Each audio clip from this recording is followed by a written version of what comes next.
An Archaeodeath publication review. Now, I've been asked after the results of a popular Twitter poll to do a video exploring my work on hogback stones, these early 10th century, perhaps they date slightly later, perhaps a varied dating, British Isles stone sculpture, recumbent stones, often seen as tombstones, that are found in northern Britain, northern England, southern Scotland.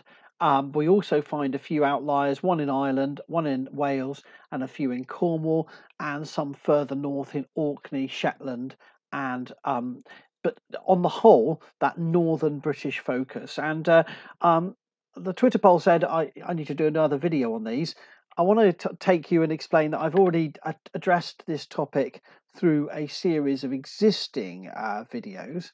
So first of all, I introduced the early medieval stone sculpture at Hope in Flintshire, and as part of that I introduced the book Early Medieval Stone Monuments, which I co-edited with Joanne Curtin and Megan Gondek in 2015. It's available through Boydell Press.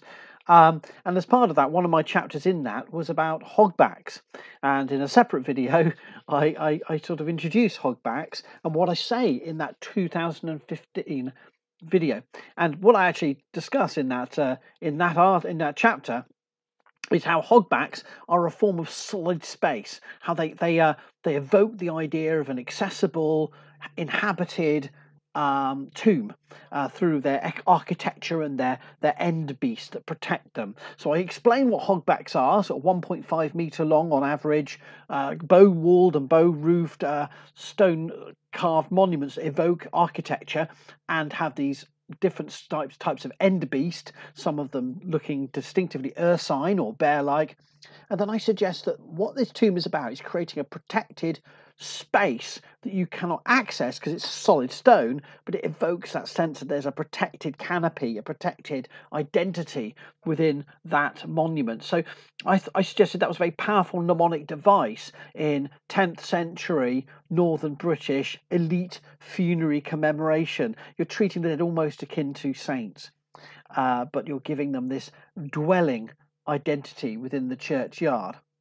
I then introduced my 2016 special themed issue on Viking mortuary citations in the European Journal of Archaeology, which is a collection that has a range of contributions, but in it I did an introduction that explained the ways in which we can approach death and memory through the medium of citation or relationality, of the relationship between media and between past and present, the citations made in funerals to past times, past things, past people, stories, myths, legends, and so on. So the past in the past, if you like. But what I didn't finish up on is explaining in any detail my contribution to that piece of work. Now, this is it. This is my chapter in that 2016 book, European Journal of Archaeology, and I called it Citations in Stone, the Material World of Hogbacks. Now, what I want to do in this video is just take you through that. Now, I did in this piece of work introduce hogbacks again and survey previous work, and here's a picture of the Brompton hogbacks in my article, or some of them anyway. Now, these may have been originally placed in an outdoor setting with pairs of crosses that marked and denoted the burial space. They may have covered graves, they may have covered groups of burials, families, households. They're found in areas that had formerly been part of the Kingdom of Northumbria. They're found in areas that were formerly part of the Mercian Kingdom, the Anglo-Saxon Kingdom of Mercia. But they're also found further north in Pictish territories and in areas that were part of the sort of Kingdom of Strathclyde as it was emerging, a British-speaking, a Welsh-speaking kingdom in southern and central Scotland. So there's no single area where they appear that relates to any pre-Viking singular identity or structure. And likewise, there are large areas where we have evidence of Hiberno-Norse and Danish settlement where there are no hogbacks. So they're not simply an index of Viking presence, because only some areas seem to adopt these and some families adopt these. And in the article, I review that introductory material, how they have this architectonic shape. They're supposed to look like architecture with canopies, and you can see that the shingle type roof on this one. This is evoking, it's almost like a skeuomorph of a wooden canopy or roof. And complementing that, at either end, there are dragon-esque or ursine beasts. And in this case, they're not simply at Brompton beasts that are threatening, they're beasts that are bound. And not only are they muzzled, you can see the strap going over the mouth here on this bear, and also here. But in some cases, it looks like they're bound. So there's lines along their forearms as if they are tied. So these aren't wild bears, they are tamed bears. And there's a whole debate amongst archaeologists about how this could be seen as Norse and some sort of evocation of bear-like warrior status, or it has other connotations linked to Christian resurrection imagery and metaphor. The bear is believed to be a beast that licked its dead cubs to life after birth, and the idea, of course, the bear is a hibernator, a winter hibernator that comes out after a long sleep. These are potentially rich media for thinking about Christian resurrection. So there's potentials for seeing these as from a pre-Christian or non-Christian and from a Christian perspective, but the bear is there as a very strong, demonstrably powerful force bound into servitude, into serving to protect and frame these tombs. So that's my kind of introduction. And as I move forward, I identify the fact that people have seen these monuments in terms of Norse mythology, but also in terms of Christian iconography. But then I sort of revisit all the arguments that have been made by other scholars about the other materials and spaces that these hogbacks are supposed to be evoking. Because one of the simple ideas that's been put around by Jim Lang and others is that hogbacks are simply skeuomorphs of larger buildings, presumably lords' halls with their Trelleborg-style curved roof, curved walls. That this is what the hogbacks, such as cross cannon B 5C and D, that's the faces. You can see this curved roof. There's very worn tegulae and little end beasts in this instance. Are they reflecting sort of elite architecture? And to some extent that's true, although I also point out that they could be equally representing Christian chapels and churches and pagan temples as well. You know, that this needn't be secular. This could be seen as sacred architecture, or an allusion to it, at least in the style and placing of the tomb. So I do refer to this broader, big, grander, macro scale architectural illusions within the choice of commemorating the dead with a recumbent house-like shrine. I then also go on and discuss the siting of tombs and shrines. Now, a lot of discussions of this have made the relationship clear between the late antique tradition of the house as tomb, or the tomb as house, and particularly throughout the Mediterranean world and increase into the Frankish world, and also in the Anglo-Saxon world, the shrines of saints take on that idea of being little tumba, little houses for the dead to reside in. And I think that idea is very important. But I say that there may be other aspects to this. The fact that we would expect chamber graves to be almost like living dwellings within which the dead can inhabit, and that idea may have also been influential too. And so I go through that sort of, having gone through the big scale, I look at sort of similar scale and citations between the hogbacks and other kinds of architecture, tents, temporary dwellings and shrines. But then I drop it down, and finally I look at the small scale, that to understand hogbacks we cannot just simply see them as miniatures of bigger architectures or stone funerary versions of other media, things in other media of the similar size.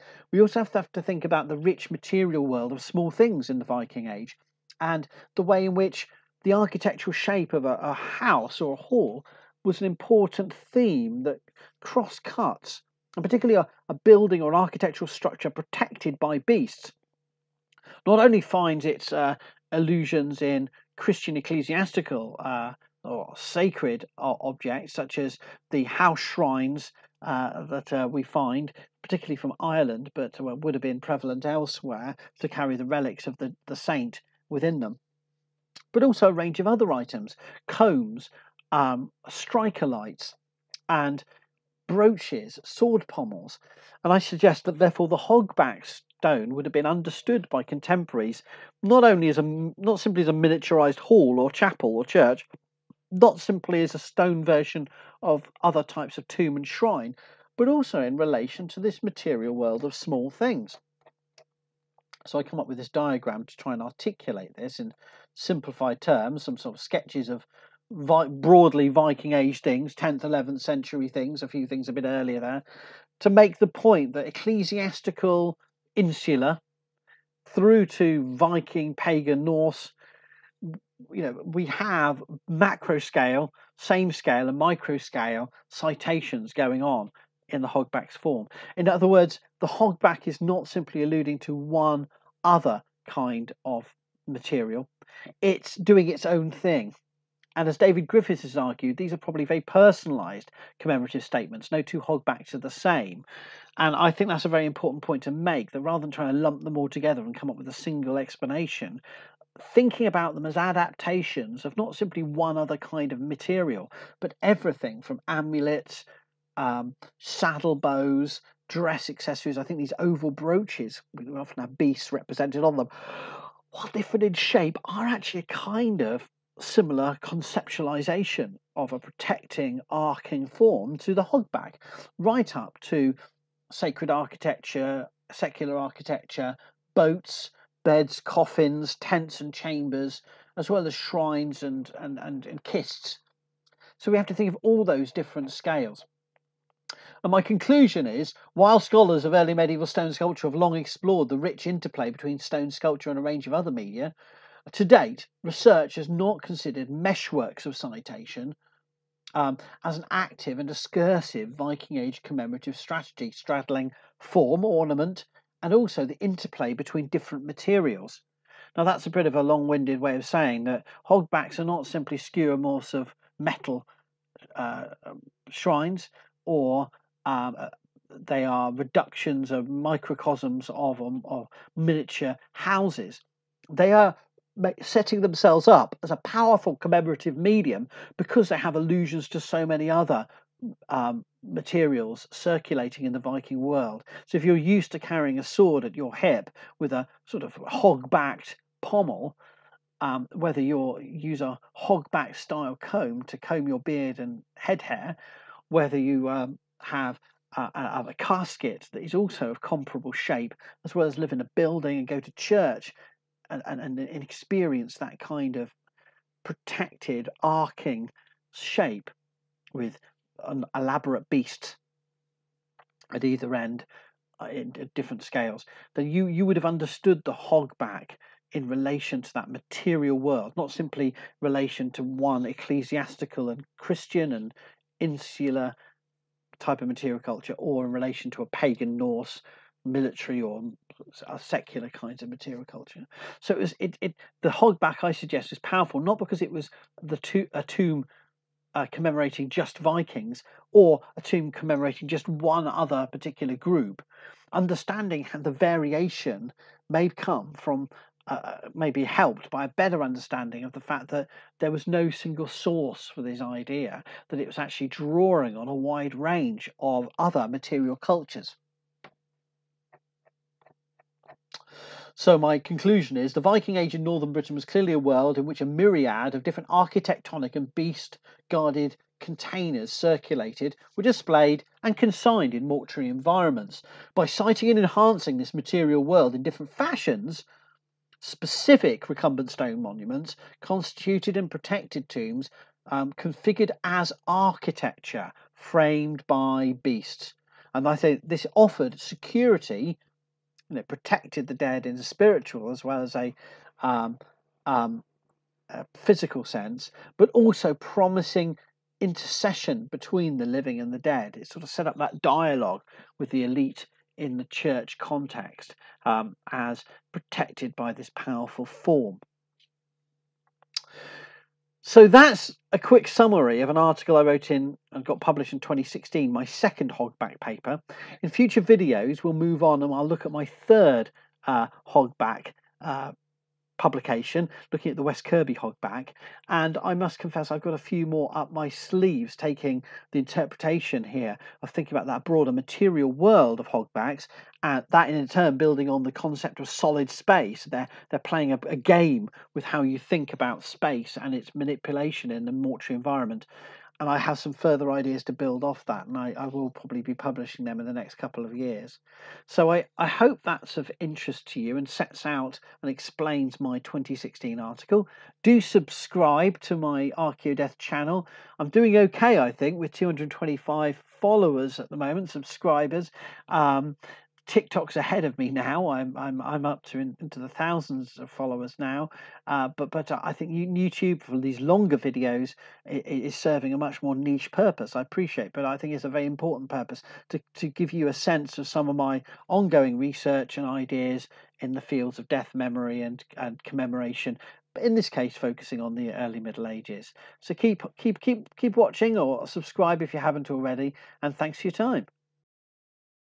If you've enjoyed this ArchaeoDeath video, why not check out the ArchaeoDeath blog at howardwilliamsblog.wordpress.com.